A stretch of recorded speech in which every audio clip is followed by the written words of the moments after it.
Now, I want you to think about this verse inside of Silicon Valley's culture. Okay, as I read this, think about this. Think about inside of where you work, your family, and all this stuff. Don't be selfish. Don't try to impress others. Wow, that preaches all by itself, doesn't it? I want you to say it with me. Say, don't be selfish. Don't try to impress others. Be humble. Shout it. Be humble. Be humble. Thinking of others better than yourselves. Don't look out only for your own interest, but take an interest in others too. You must have the same attitude that Jesus Christ himself had. Lord, would you speak to us? Those who are here, those who are listening by podcast or video, be transformative and illuminating in our minds and in our hearts. For all of us, including the teacher today. In Jesus' name I pray. Amen. Please be seated. So let me begin by making this kind of basic point.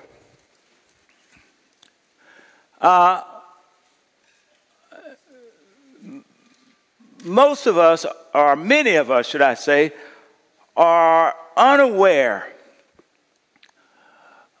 of one of life's greatest secrets, which is found in the fact that there is power, shout power. There's power contained, hidden, I would say, in humility. Say this with me. Say, there's power in humility. In humility.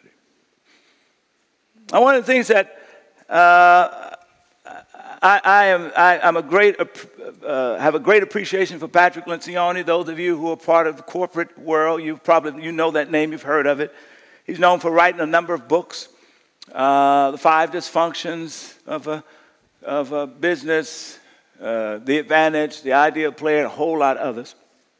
Those of you who followed him, you know he advocates corporate culture principles like vulnerable trust and healthy conflict and active commitment and pure accountability and a radical focus on the results. Everybody shout results.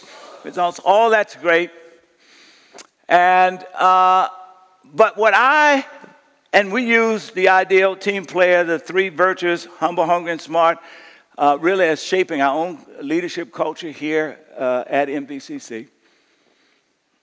But as we get ready to look at humble today, what strikes me is that he has discovered inside of this notion of humility and demonstrated that the Word of God is timeless and has timeless truths. The Bible itself talks about humility 73 times across the span of the biblical text. And if you add the derivatives of the word humility, it's about 100 times. And it argues again and again that humility is at the very heart of what God uses to change the lives of people and to use people to change communities and nations. Everybody shout, be humble. Be humble. So the first point that Patrick makes, and I'm just going to do this, and I want to jump into the biblical text here, is that humility is the key to being a great or ideal team player. Here's what he says about being a team player. He says, if someone were to ask me to make a list of the most valuable qualities a person should develop in order to thrive, watch this, in the world of work, see the hyphen, and for that matter, life, everybody shout life, I would put being a team player at the very top. And what he's saying is that what he's discovered is that this notion of being a team player is not just something that should only exist in the corporate world. Think about this.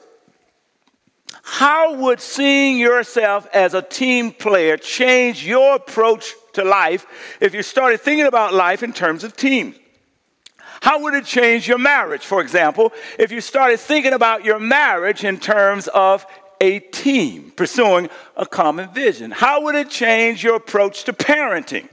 If you are married and you have kids, you may know something about this, that kids, how did I say it this morning?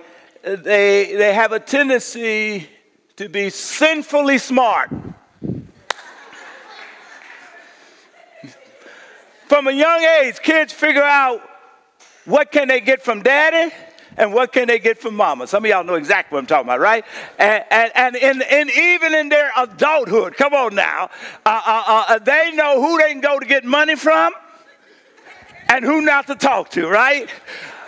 But if you thought about parenting as a team, you'd have the approach that Rhonda and I have with our two kids. Essentially, when somebody asks us something, and we kind of figure out, they kind of play us, the first thing I say to either my son or my daughter, did you ask your mama? What did your mama say? And the first thing she says is, did you ask your daddy? What did your daddy say? And even if we disagree about what the other says, we still enforce. We say, if your mama said that, you need to go ahead and do it. And then me and mama, we work it out behind the scene. Team. Everybody shout, team. You see, parenting is a team. And you don't have to be married. A lot of us, I know, are raising kids single in terms of we're single parents. But we have grandparents who are involved and uncles and aunts who are involved, right? What if the approach was a team? What if we thought about parenting as a team, being on the same page? What if you thought about pursuing education as a team? My wife brags all the time about what got her through medical school was her study group. She had a posse that drove her through, that they studied together hours and hours and hours. She had a team. Well, what if those of you who are part of NBCC and you have a life group, that's our word for small groups, so we try to get you out of a big sanctuary like this, you don't get to know everybody, get you into a small group. What if those of you who are in small groups thought of your life group as a team? As a life team. It's a team that does life with you. That it's your team when you're going through unemployment. It's your team when you're celebrating a promotion on your job. It's your team when you're working through health challenges. It's your team when you're working through issues and challenges with your children or your marriage or some other important relationship. What if you thought about it as your team? Do you know that even the notion of thinking that I need a team actually is an expression of humility? It suggests I'm better with others. Why don't you just say this with me? Just practice it. Come on, just say, I'm better with others. Right? You become your best self. This is the way God designed us, collaborating and working with others. I know we have introverts here, and I know that we can do really great work by ourselves. I'm not ignoring that. I'm just saying that at the end of the day, we all need others to achieve our best work. Shout team. Team. The second thing that comes to mind here as we're backing into this text is that I'm surprised pleasantly of how Patrick reinforces with all of his education an insight that my grand aunt had with very limited education. The second point he makes is that I want to make is that humility is central in this notion of being a good team player. And here's his quote. Put his quote up there. Humility is the single greatest and most indispensable attribute of being a team player. Humility. Now, here's the fascinating thing. My grand aunt had to drop out of school in her early teenage years because she was the oldest of 16 kids. Can y'all say 16? 16, y'all. And so they lived on a sharecropping farm, and down in the South, and so she had to be responsible for helping to get the meals started early and helping to raise the kids and so forth and so on. But in the 60s, 1960s, as an African-American woman, she defied the odds, went back to school, and earned her GED. Yeah, celebrate that. That's awesome. So she had several things that she drilled in me. One was the value and the importance of education. Certainly the biggest one was the value and importance of knowing Jesus. But the third one was the value and importance of being humble. She realized from her posture in life that there was power in humility. And she just drilled that. I had a really hard head growing up. So she had to drill. Everybody say drill. She did have to drill. But she drilled it. And as I reflect on it as an adult, particularly as I was putting this series together, it struck me as I was trying to summarize kind of in one sentence what was the basic point that she was trying to make about me being humble. And I think the point she was trying to teach me was, she was trying to teach me to learn to care for others and not just for myself. All right, that's worth your saying out loud. Come on, everybody say it. Learn to care for others, not just myself. Not just myself. You should write that down. And if I had to summarize a second insight that comes out of that, this notion of humility is this notion of learn to think of others before thinking of myself. Say that with me. Say, learn to think of others before thinking of myself. So it was a big deal. If we had some seniors in the church or whatever, she wanted me to make sure that I helped them get to their seat, or we would take them home and I'd get out and I had to help them to get, I had to take extra steps, for example. It was go the extra mile. Think of others, not just your. We could teach some of our young people that today, can we not? I mean, I see young people knocking elderly people down trying to get. Think of others. All right, the next major insight, now let's just push through the text together, is this. Humility is at the center of biblical greatness and faithfulness. In other words, whenever the Bible talks about greatness, whenever the Bible talks about faithfulness at their best, God talks about it in a way that's kind of uniquely different in some ways than what you would get from Silicon Valley. The approach that he argues for, and he's at the heart of every faithful, great hero in the Bible, hidden therein. Watch it. That's why I call it hidden power. Is humility. Now I'm going to prove it. Now I'm going to use a number of examples that are male. I'm not going to use, it's not because I can't find any women biblical examples of humility. The Bible's full. I could talk about Leah and the humility of her being in a relationship with a guy who doesn't love her and yet she's faithful. I could talk about Queen Esther, who even as queen, she had enough humility to take the advice of her religious uncle Mordecai. I could talk about Ruth, the Moabite, who had enough humility to say to her Jewish mother-in-law, I want to be like you. Where you go, I'm going to go. Where you sleep. I could talk about Mary, who the mother of Jesus, who after the angel said to her, God is about to turn your life upside down. She says, let the words that you've spoken come true. Shout, humility. Humility.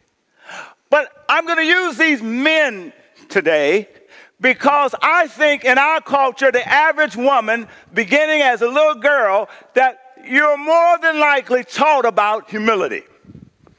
You're taught to be humble. You're taught to concede. You're taught to submit, give up ground that's rightfully yours. You kind of taught that. That's the average girl growing up in this culture. You're taught something about being humble. There are men who are taught about being humble. I gave you my own personal example. And yet I would argue that a lot of us men, however, the culture around us makes it difficult for us to be humble. Just give you an example, guys. This is what we're taught as we're growing up. We're taught growing up, when you're wrestling, you're taught never to concede. We're taught growing up never to expose your weakness. Because if you're in sports and you expose your weakness, your opponent is going to take advantage of you. We're taught growing up by the men in our lives, whoever they are, never let them see you cry. Right? That's just we're taught as we grow up as men to hold your position. Be strong. Everybody shout, be strong. Now, these subtle messages have a way of working against us. They get in the way in our marriages of us being humble. They get in the way of us trying to raise kids and be humble. They get in the way of us being successful at work and being humble. So I'm going to use some men examples. We're going to walk through it real quickly. Everybody shout Moses. He's one of the great iconic figures of the Old Testament. God uses him to lead 600,000 plus people out of slavery. He's an iconic figure, the lawgiver, if you will, the shaper of the beginning of the nation of Israel. People's lives and the nation is changed through his leadership. And here's what Numbers says about Moses. Number 12 and 3. Listen to what it says. It says, now Moses was very what? More humble than any other person on earth. Now this reminds me of a little joke that I heard not too long ago. Said a church loved their pastor and they gave him a button. And the button said, our pastor, most humble person we know. And the pastor was excited he got the button. Next week, he wore the button.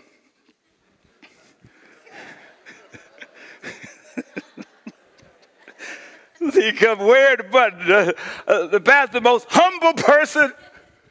And so the church took the button back.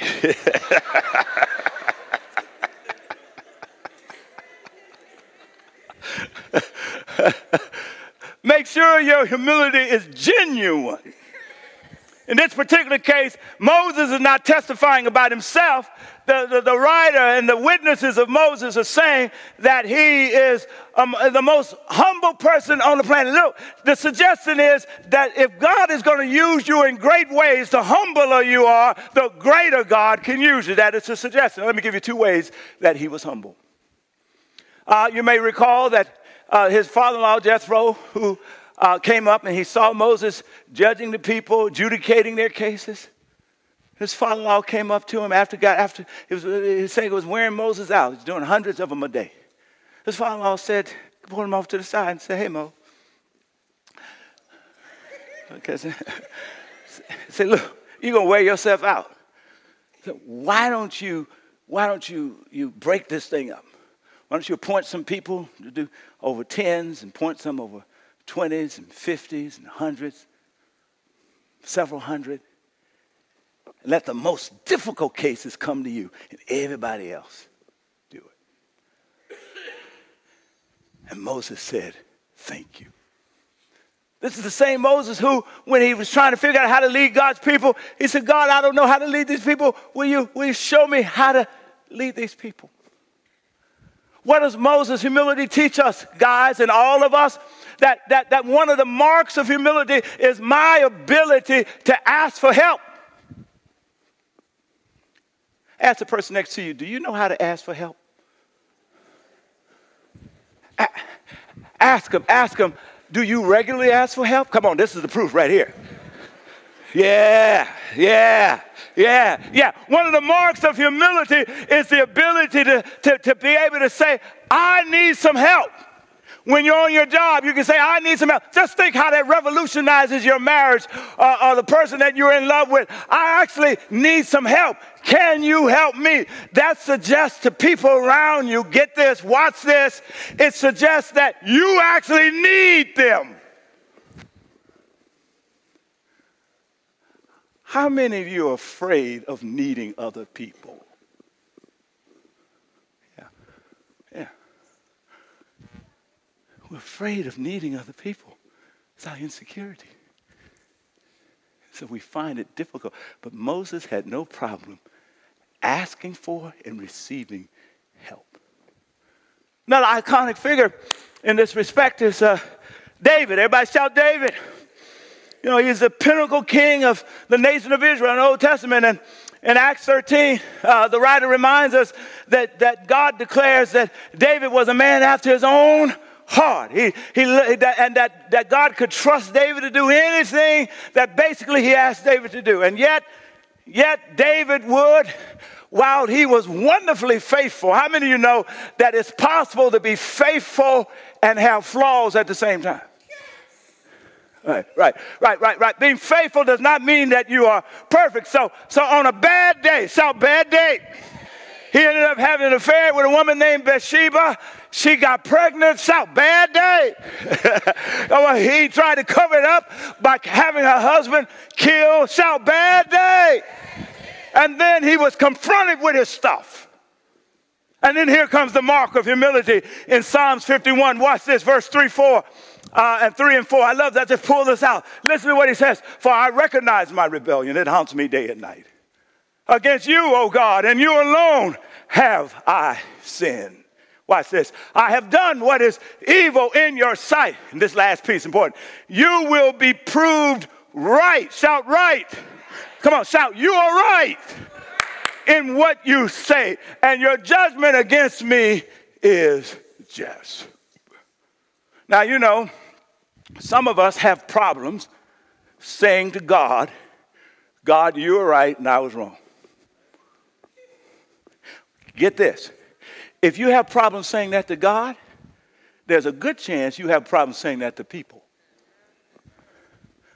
Oh, I just wonder if you think about your relationship with some of your adult siblings or your relationship with some of your kids or your grandkids or your parents. I'm just wondering as you think about some of the stuff that's going on at work, I just wonder if things would radically change if you could exercise a mark of humility and actually in the midst of a confrontation, actually admit, come on now, expose a weakness. You're right, I'm wrong. You want to grow as a human being?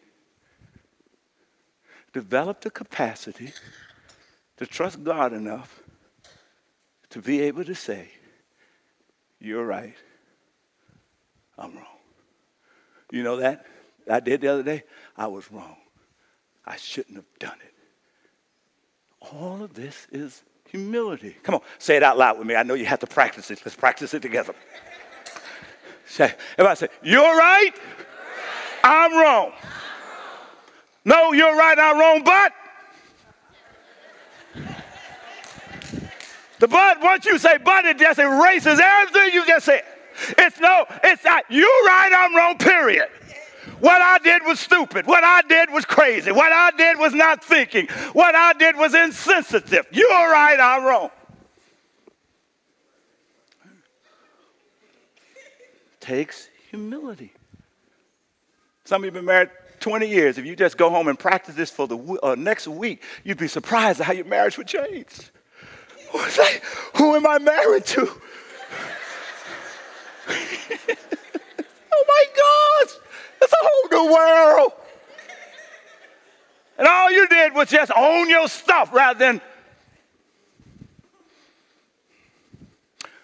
Moses, heart of it.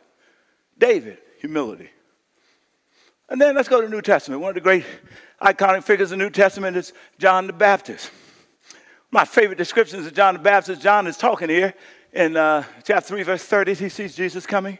The King James Version says this. When he sees Jesus, he says to the crowd around him, after he baptizes them, I must decrease, he must increase. I love the way the New Living Translation puts this. Check this out. Talking about humility. Talking about humbling. Listen to what it says. He's talking about Jesus. He must become greater and greater, and I must become less and less. You want to revolutionize your walk with Jesus? He must become greater and greater. I must become less and less. Pastor Arnie says, if you want to revolutionize your impact at work, you talk about your colleagues, and the mission of the company has to become greater and greater, and my own personal stuff becomes less and less. I remember I got a word of prophecy one time a number of years ago. I've never forgotten it. It helped to guide me. And the word of prophecy said this. A woman came up to me and she said, God told me to tell you this. She said, God said for you to dream bigger than you've ever dreamt before and be smaller than you've ever been before. Did you get that? It's worth you writing this down. Dream bigger than you've ever dreamt before, but become smaller than you've ever been before. You see the relationship? Do you see the relationship? That the bigger the dream is, the more I need to rely on God. And the less I ought to be relying on myself. The less I rely on myself, the more I rely on God. God has the ability to spark creativity and open doors that no one can close and do what no one can imagine. And so rely more on him, less on me. You see? Shout humility. Humility. You want to pursue a great dream? Learn to be humble. And then, iconic figures as the Apostle Paul. He wrote most of the New Testament. He gives us the majority of the theology we have in the Christian church. The Apostle Paul gives us to us. And yet he tells us that the heart of his conversion was a radical shift in his life from being puffed up and prideful to being humble. It starts in verse 7, what I'm going to read, but really the lead-in is he's talking about all the things he used to brag about. He said, man, I used to be the Hebrew of Hebrews. I was authentic Hebrew. I wasn't artificial. So I was of the tribe of Benjamin. I was high class. Shout high class. Yeah, I was a Pharisee, man. I was part of that small elite religious group. And when it comes to shout high class, and when it comes to being righteous, man, I had an A+ in self-righteousness. When I want to think about somebody that was close to perfect, Paul said, I would just simply look in the mirror and go, wow, you really look good. But then he had an encounter with Jesus. And he had an encounter with the power of God, and with the love of God. And his eyes came open to realize that everything that he had ultimately flowed from God. And then this is how he describes himself. Watch, listen for humility. Be humble. Shout, be humble. I once thought these things, all that credential stuff was valuable. Now I consider them worthless because of what Christ has done. Yes, everything else is worthless when compared with the infinite value of knowing Christ Jesus, my Lord. For his sake, I've discarded, I've thrown away everything else, counting it as garbage so that I could gain Christ. The most important thing is for me to humble myself, to gain Christ and become one with him. Shout, be humble. It is the key to your growing in your relationship with Jesus, allowing him to be Lord in your life. For many of us, God would do more if we just stopped fighting with him. He would. He keeps whispering in our ear and we keep arguing with him. He keeps saying, you know what, you ought to go left, or you ought to write that book, or you ought to go ahead and check into school. You ought to apply for that company over there, or you ought to apply for that promotion there. And we just keep telling God, God, you don't know what you're talking about. This can't be God. Is about, God, I think this is you. I'm going to execute. Everybody shout execute. Did you know that's the Silicon Valley word for obey?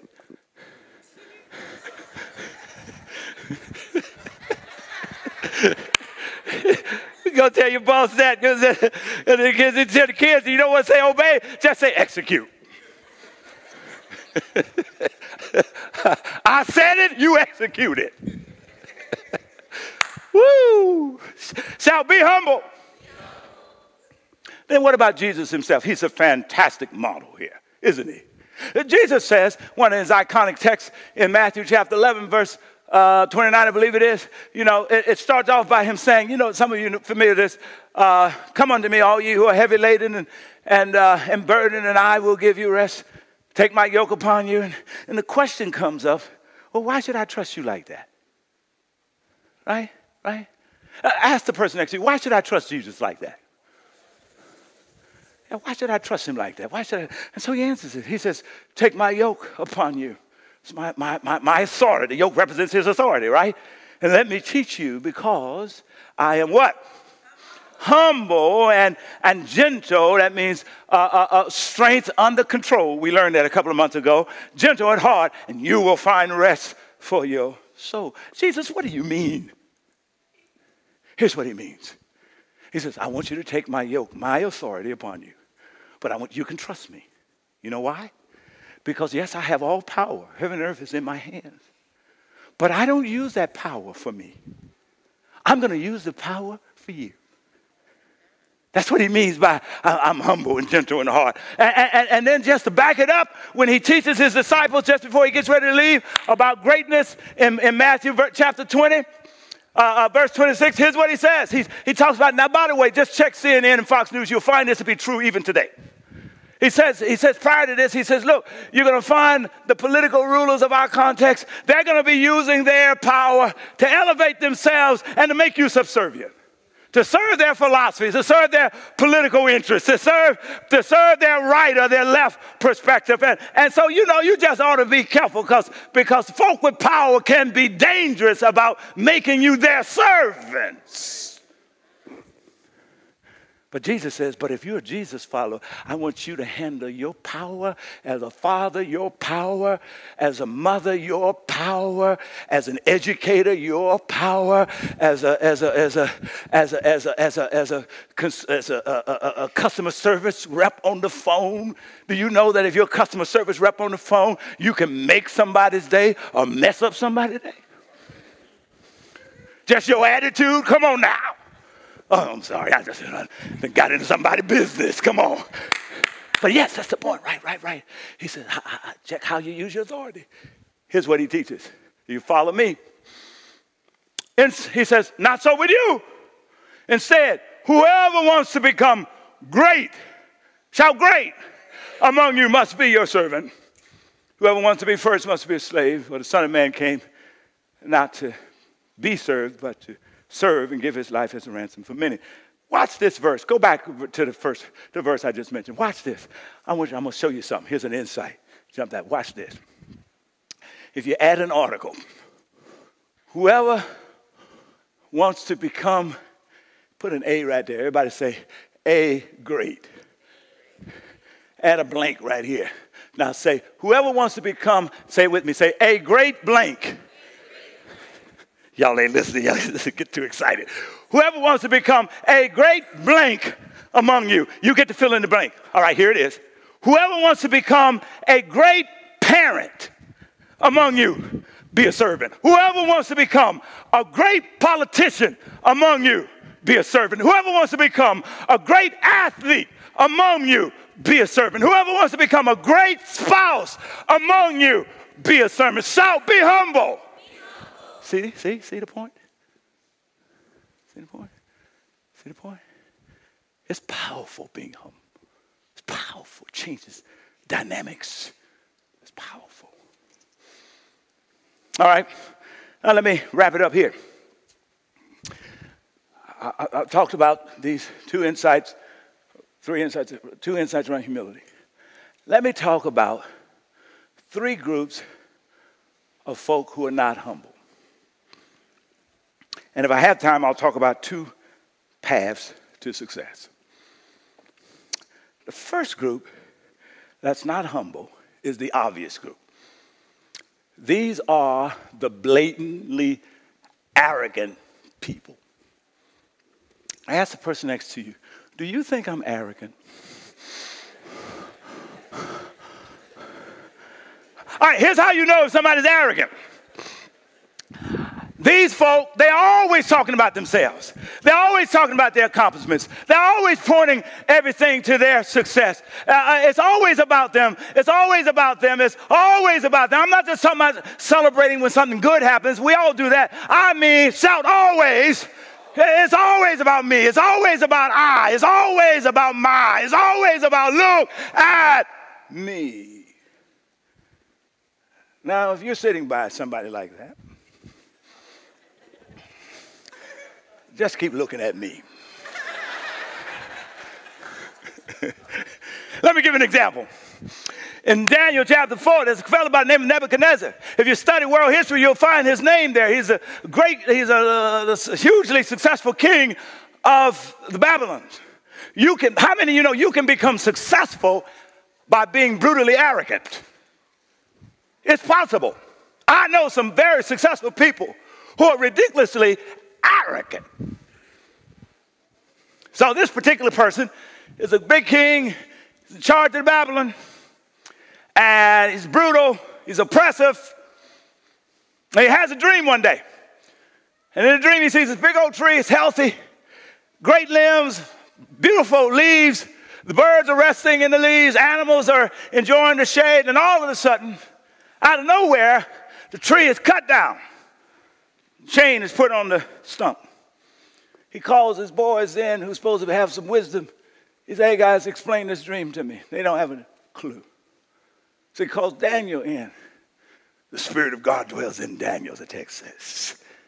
And when Daniel heard the dream and prayed about it, he came back to him and said, King, I wish I didn't have to tell you, but I think I got some bad news. By the way, I used to be in churches from time to time where I saw the Spirit of God move and the word of prophecy would come forth. And all of the words of prophecy would all be good news. And I just remember wondering sometimes, is it possible that God might have some bad news for somebody? Well, for Nebuchadnezzar, he had bad news. So here's what Daniel said. Daniel said, look, King, you've been going around here talking about who you are, how powerful you are, what you done, what you done built. Talking about how mighty you are. And you got God's attention.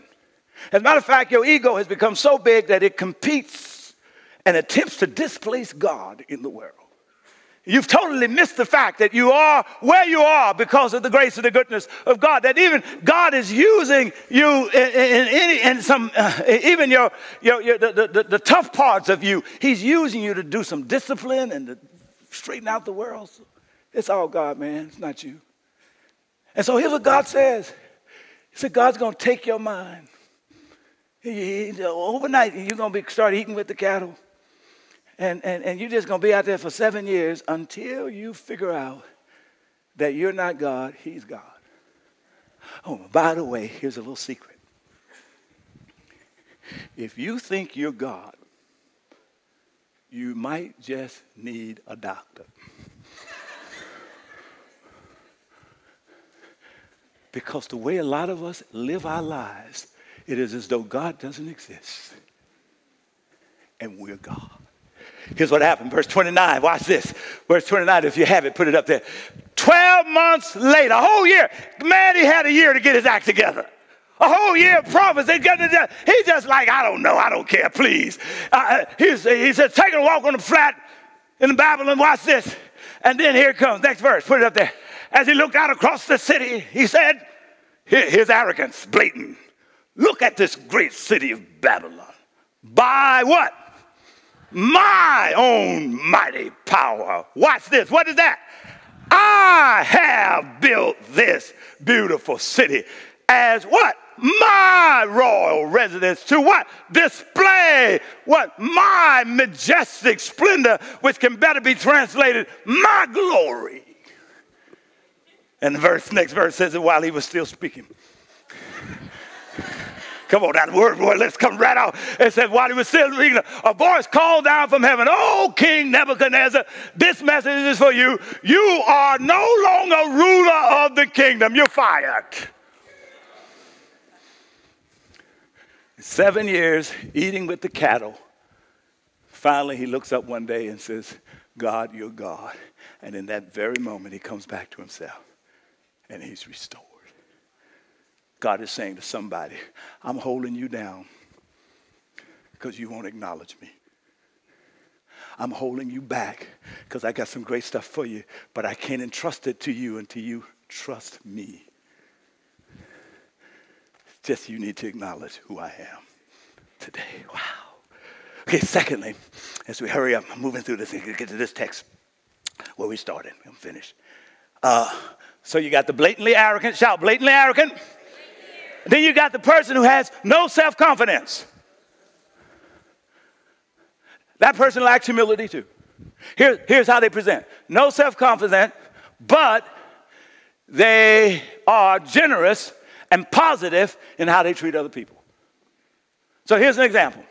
Here's the person who has a great idea on the corporate team, on your team at work. And everybody's putting out their ideas, and she or he, they pull back to allow you to have a chance to put out your ideas. And then ultimately they say, well, no, you guys just go ahead, and they keep it to themselves. That's not humility. They're generous. They're generous. They give to you and they bless you, but they don't really feel like they deserve to be blessed. They see issues in the house, but they won't speak out because they have no self-confidence that their voice is worthy. Let me put in a plug here. Angel announced this great thing we're about to do to invite musicians to sing with us, right? Musicians to play and vocalists to sing. And I know I got some more vocalists out there. Ask the person next to you, you probably a vocalist. Tell him, you probably a vocalist. I know I got more instruments out here. People can play, but you know y'all sitting back there with low self-confidence. Oh, they got all they need. Oh, they too good up there. Oh, I don't want to be embarrassed. Will you just please get up out of this seat and come and serve? Bring God your gifts. That's an act of humility. Say it with me. Say, let me bring God my gift. And then here's the last one.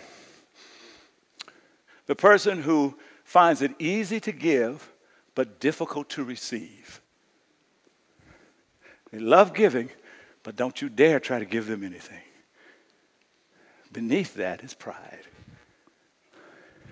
And beneath all of those examples is insecurity. Shout insecurity.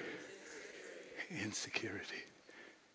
So the opposite of humility is not pride, I would argue, it's insecurity. So, one way towards success is the way of Nebuchadnezzar. Brutal power. That's part of the Silicon Valley way. But my boy, Patrick, says another way is the Jesus way. Let's put the last verse up here, Philippians 2:5, and we'll finish right here. 2:5, here it is. Here's what we learn. Don't be selfish. Don't try to impress. Be humble. Thinking of others better than yourself. Don't look out for your interests, but look for the interests of others. And God, he's saying you can do that at your job. You can do it in your house and prosper. So you must have the same attitude that Christ. This is the Jesus type attitude. Come on, watch this. Let me just read it real quick. Come on. Roll with it if you got it. Do you have it? They may not have it. 6 through 11. But you're going to read it when you get home. Well, what they do is, what it says that Jesus, even though he was equal with God, did not count being equal with God something to be grabbed, hold on to. That he let that go on behalf of you and for me. And he took upon himself the form of a servant. He even became a slave and came down here on earth. And out of obedience, shout obedience. He's thinking about y'all. He's not thinking about himself. Come on, he died a brutal death on the cross. And on the third day, God raised him again from the dead. And what Paul says is that while he humbled himself, that the Father has now raised him. And so today, his name is above all names. And at the name of Jesus, ultimately, every knee must bow and every tongue must confess. That's the Jesus way. Give God a hand praise.